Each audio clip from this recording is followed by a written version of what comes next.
All right, hey everybody. So welcome to the official Mean Girls movie movie review. All right, so this is a adaptation of the Broadway show. This is not a remake. So I know that a lot of people are calling this a remake. It is not a remake, even though the trailers, kind of hiding it. It is an adaptation of the Broadway show. And just to go ahead and give you a little bit of a backstory when it comes to my history with the film Mean Girls. I saw the film when it originally came out in 2004. I've seen the film, countless times. The limit does not exist, the amount of times that I've seen this film.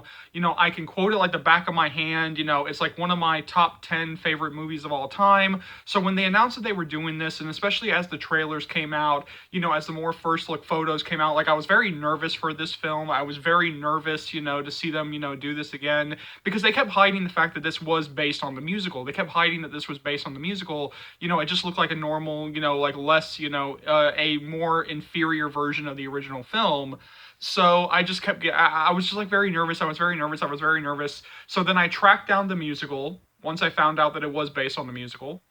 And I fell in love with it. I actually watched one of the slime tutorials of it. I bought the original Broadway, cast recording. I devoured everything that I could. I made sure, to find everything, with RENEE Rapp as Regina George, to kind of hear like what she was. So then I started to get like a little bit more hype for it. I started to get, a little bit more excited for it. Especially like once I saw like all the people who were involved in this, especially with the returning of Tina Fey when it comes to writing and producing. And so when I sat down to watch this film, I was very nervous, but I was also kind of very excited. And so one of the big questions is this going to be fetch, gruel, or are you just going to be praying for that bus to hit you by the end of this film? And I'm here to report that, oh my God,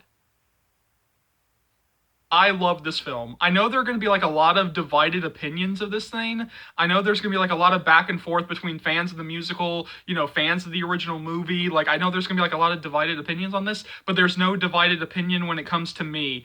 I love, love, love this film. I thought that it was the perfect blend of nostalgia and new. RENEE Rapp, RENEE Rapp, RENEE Rapp, RENEE Rapp, RENEE Rapp. Auli'I Cravaglho, Jaquel Spivey, Avantika. I mean, holy hell, these were the standouts. Renee, Auli'I, Jaquel, and Avantika, like they were totally the standouts. Sexy, I'd Rather Be Me, World Burn, Revenge Party, and Someone Gets Hurt were the standouts, in terms of the songs. The cameos hit me in all the feels, especially one cameo that I kind of got spoiled, and if you're around social media, you know that that's coming. The other cameo that is in the trailers that you know is coming, especially if you know the original Broadway show, is Ashley Park as the French teacher. She played the original Gretchen Wieners on Broadway. It did the OG proud while still feeling like its own thing. The new arrangements worked, and then like some of the cuts, were definitely missed. But let's start with the cast. Let's start with the cast, and the first two people that I want to start with are the people that should bring you no surprise, that you knew that they were going to slay, that you knew that they were going to be the standouts here, and that is RENEE Rapp, RENEE Rapp, RENEE Rapp, and Auli'I Cravaglho, the absolute goddesses that you are, the absolute goddesses that you are. These two absolutely ate and left no crumbs. They understood the assignment. I legit could feel myself levitating during multiple moments, during I'd Rather Be Me, World Burn, Someone Gets Hurt, and the reprise to Someone Gets Hurt. These two absolutely cleared the cast. They cleared the cast when it comes to singing. They knocked it out of the park.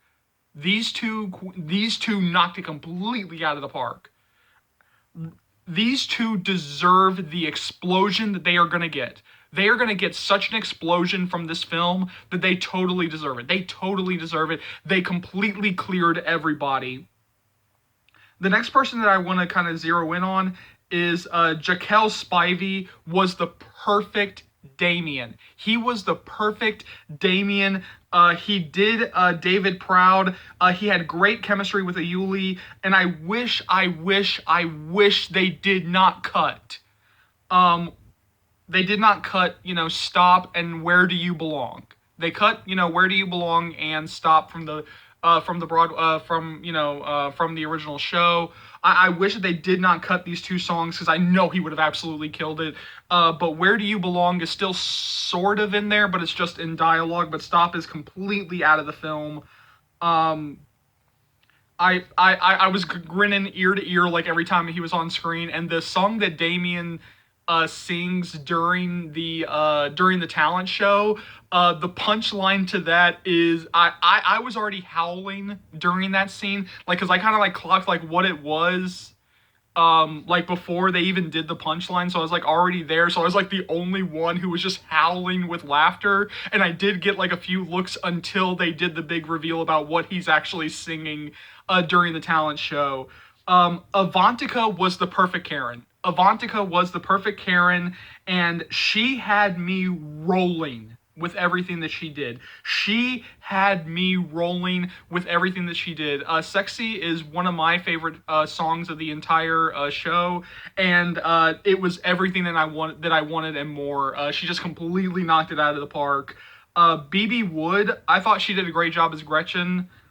Um, Tina Fey and Tim Meadows, who return as Miss Norbury and Principal Duval, they know these roles like the back of their hands. They know these roles. They're given a lot of great new material, and they got a lot of great new jokes and beats and moments for them. And so yeah, it was very exciting to see them back as these two characters. Bissy Phillips and Jenna Fisher, they don't have a lot to do. If you've seen the original film, then you kind of have an idea of like how much they actually have to do. They don't have a lot to do, but they completely knocked it out of the park. And these two, when it comes to mother-daughter castings of Bissy Phillips and Renee Rapp and Jenna Fisher and Angourie Rice, this is hands down like the best, one of the best castings that I've ever seen in a movie when it comes to mother-daughter casting. Like, I refuse to believe that these four are not related. They like yeah no like the casting director, the casting department deserves all the flowers for making this decision of casting these people as mother-daughter. Christopher Briney, he did good. He did good. He doesn't sing, so anybody expecting, especially during like someone gets hurt, Aaron to belt out, during someone gets hurt. He doesn't sing, so it was sad to lose, his part of someone gets hurt. But I thought that he did do a great job. I love him in The Summer I Turned Pretty. Conrad Gurley for life. I'm totally Team Conrad.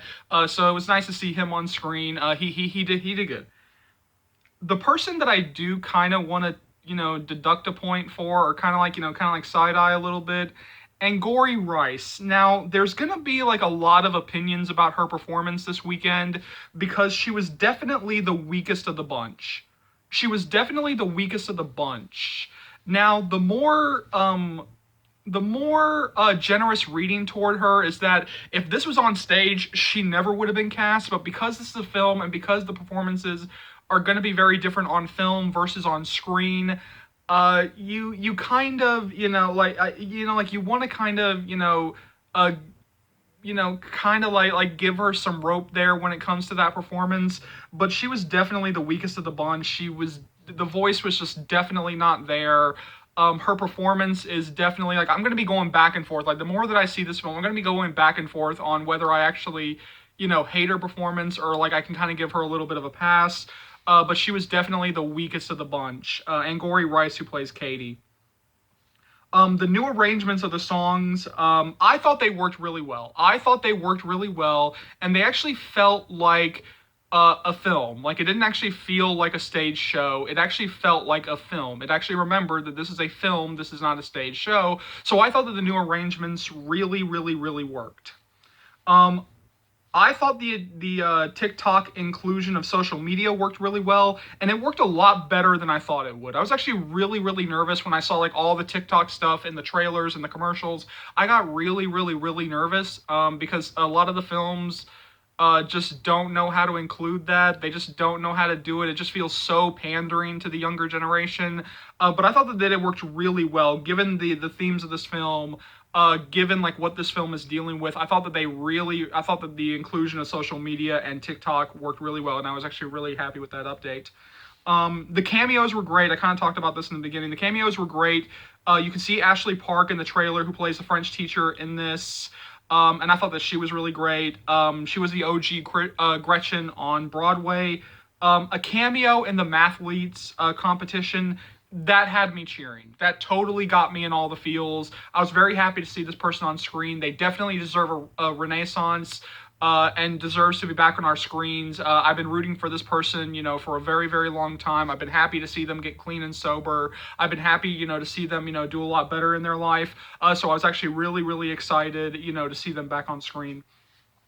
There were updates to the material and changing of some things that maybe haven't aged the best. Like, there is some stuff in the original film that maybe has not aged the best. And some of the changes really, really, really worked. And I know that there's going to be like a lot of divide this weekend when it comes to the changes. And I will talk about that in a second. But some of the changes really worked, like no Coach Carr sleeping with a student. There's none of that. Others that should have worked but didn't. All right, so in the original film, Katie is called Africa by Kevin, and they changed it to golf bird or golf ball. I could not really understand like what they were saying, or I can't remember like what exactly what they were saying, but it was either golf bird or golf ball, and I think it's golf bird. And I get the change, but it's like you guys should have gone back to the drawing board on that one. Some removals that really, really, really pissed me off. How do you not do the raise your hand if you've ever felt personally victimized by Regina George? Like, how do you not include that? Like, how do you do that scene and not include, like, one of the more famous parts of that scene? Like, how do you not include that? Especially because, raise your hand is actually kind of, tip the hat to, earlier in the film. Like, how do you not do that during the big gym scene? Like, how do you not do that moment?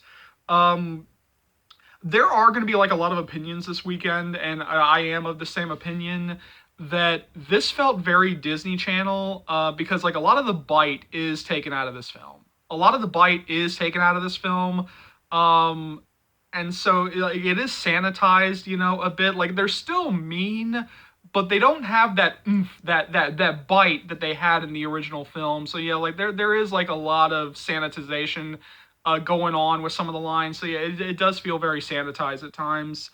There is something that I do want to compare this to, and that is Dear Evan Hansen, because I think that there's like a lot of overlap. There is like a lot of overlap in terms of like how the musical numbers are handled, how, social media is used in the film. There's like a lot of overlap, and I'm going to go ahead and say this is better than Dear Evan Hansen. This is what Dear Evan Hansen wanted to be. This is what Dear Evan Hansen wished it was when it comes to movie musicals. Like, this is what Dear Evan Hansen should have been.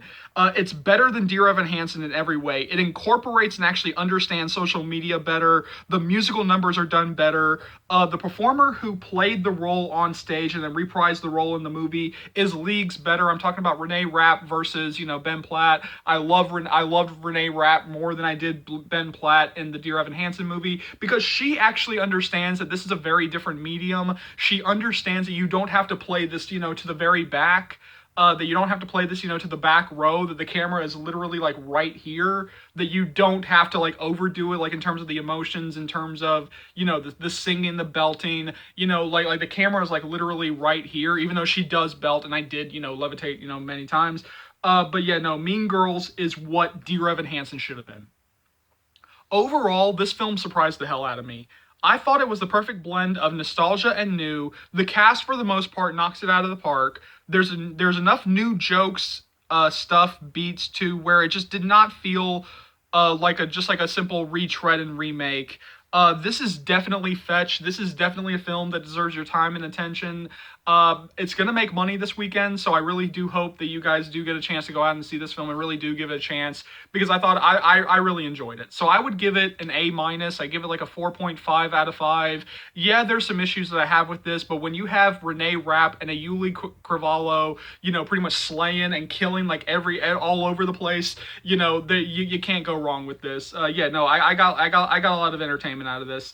So yeah, jump down to the comment section below. Let me know what you think about all this. As always, thank you so much for watching. Thank you so much for your continued love and support. As always, remember, if you like what you see here and you want to see more, go ahead and hit that subscribe button, and let's go through all the stuff you'll be able to find on this channel right now. So I'll be bringing you guys constant updates